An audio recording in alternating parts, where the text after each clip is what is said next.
Allez, venez, on parle de cinéma.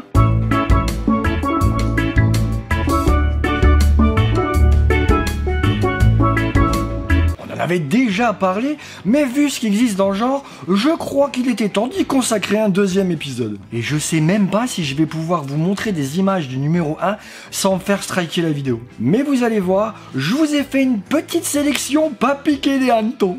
Pas piqué des hannetons? Tu me fais faire un caméo alors que je suis en vacances parce que tu dis pas piqué des hannetons? Alors c'est parti pour ce film What the Fuck numéro 2. Washington,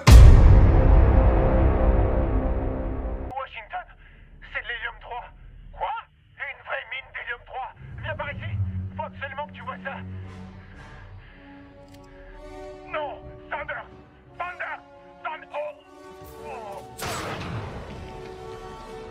Oh mon Dieu. En 1945, pendant les derniers jours de la Seconde Guerre mondiale, un groupe de scientifiques nazis s'échappe de la Terre à bord d'une base spatiale secrète, la station lunaire Schwarze Zone.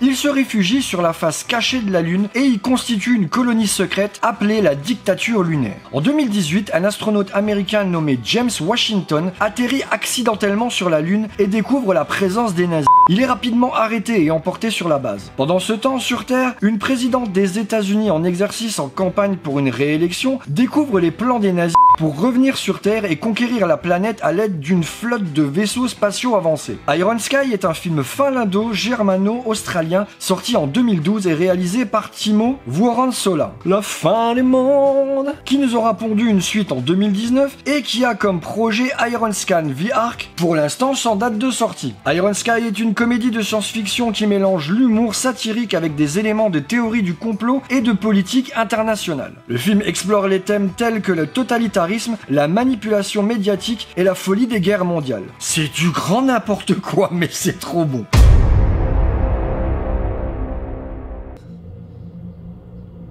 Mais qu'est-ce que... C'est pas vrai.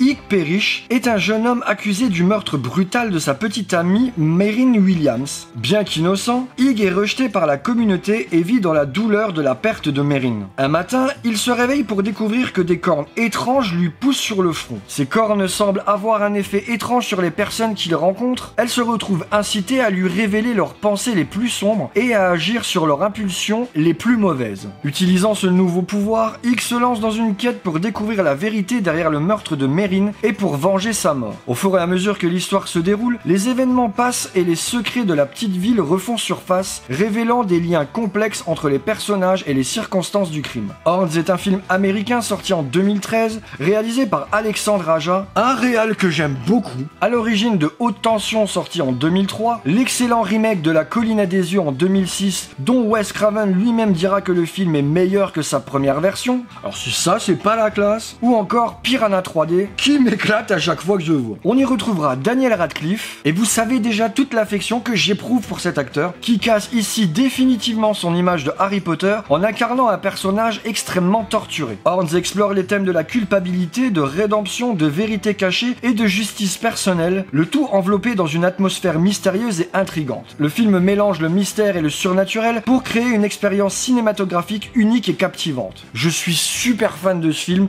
c'est vraiment une tuerie.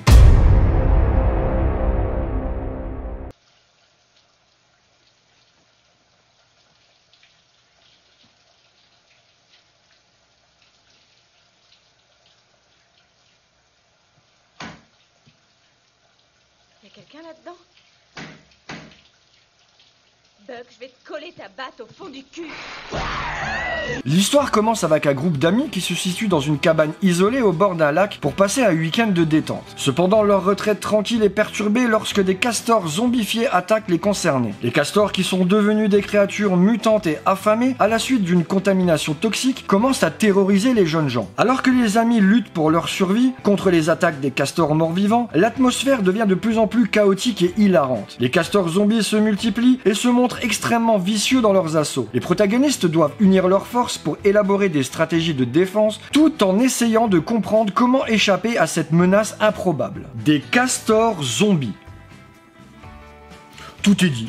Zombievers est un film américain sorti en 2014 et réalisé par Jordan Rubin, qui devrait normalement nous réaliser le prochain Critters. Le film mélange des éléments d'horreur classique avec une touche comique permettant ainsi une expérience à la fois effrayante et absurde. Et totalement hilarante. Zombievers joue avec les clichés des films d'horreur et les conventions de films de monstres, tout en ajoutant une dimension de comédie à travers son concept original de castors devenus des morts vivants. Le film offre des moments de frayeur, de rire et de suspense, tout en offrant une perspective unique sur le genre d'horreur. Un grand n'importe quoi, complètement assumé et totalement jouissif pour les fans du genre.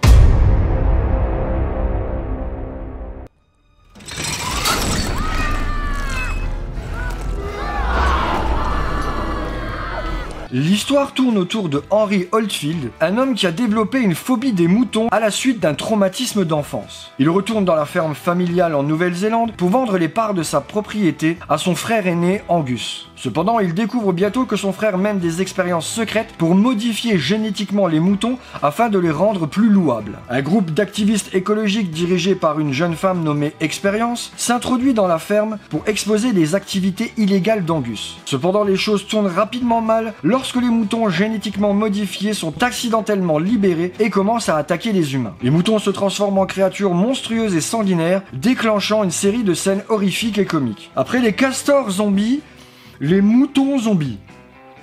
J'adore mon boulot. Black Sheep est un film néo-zélandais sorti en 2006 et réalisé par Jonathan King, qui n'aura réalisé qu'un seul film après Black Sheep, et c'est Le Secret des 7 volcans, que je n'ai pas vu. Le film joue avec les conventions des films d'horreur en utilisant les moutons comme créatures effrayantes et en mélangeant l'horreur avec des éléments de comédie. Black Sheep offre des scènes gore et des moments comiques tout en explorant des thèmes écologiques et environnementaux à travers l'utilisation des manipulations génétiques. Le film est connu pour sa nature absurde et sa combinaison inhabituelle de genre, en faisant un mélange unique entre l'horreur et la comédie noire, avec une touche néo-zélandaise distinctive. Et pour comprendre ce style, faut juste regarder les premiers films de Peter Jackson. Avant de passer au numéro 1 de cette liste, n'oubliez pas le pouce bleu, abonnez-vous, le bouton rejoindre ou le Tipeee si vous avez envie de soutenir la chaîne. Alors pour celui-là, ça va être du très lourd. À l'époque, juste au titre, je me suis dit qu'il fallait absolument que je voie ce film et j'ai pas été déçu. Alors c'est parti pour le numéro 1 de cette liste. Pas de strike, pas de strike, pas de strike, pas de strike. Allez, casse-toi, pouf, merde. Mais mon kiki! Bonjour, je m'appelle Brigitte et je suis une grosse salope. Est-ce que tu viens me sucer le cul dans les chiottes comme hier? Mon kiki! Rends-le-moi! Rends-le-moi! J'en ai besoin! Donne-le-moi! Mon kiki! Tu le veux?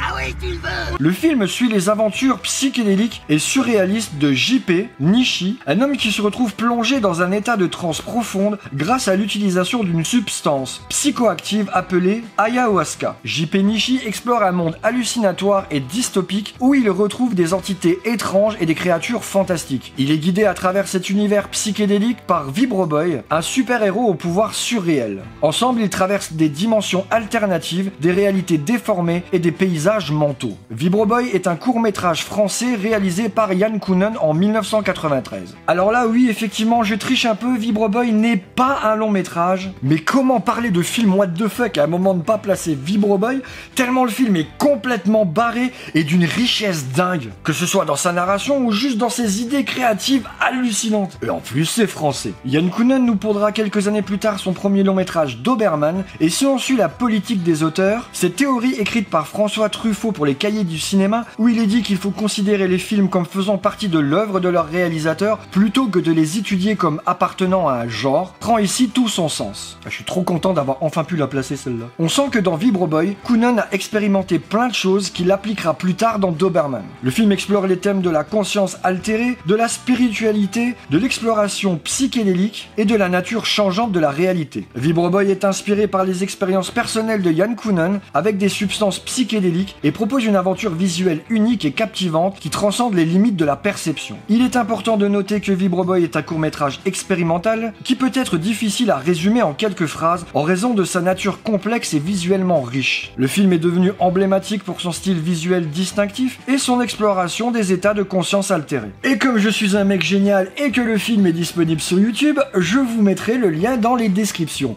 Et je compte sur vous pour me dire dans les commentaires ce que vous en aurez pensé. J'ai vraiment trop hâte de lire ça. Si vous êtes encore là, tapez what the fuck dans les commentaires. Sinon, n'oubliez pas, le pouce bleu, abonnez-vous, le bouton rejoindre ou le Tipeee si vous avez envie de soutenir la chaîne. Et on se retrouve bientôt. Ciao!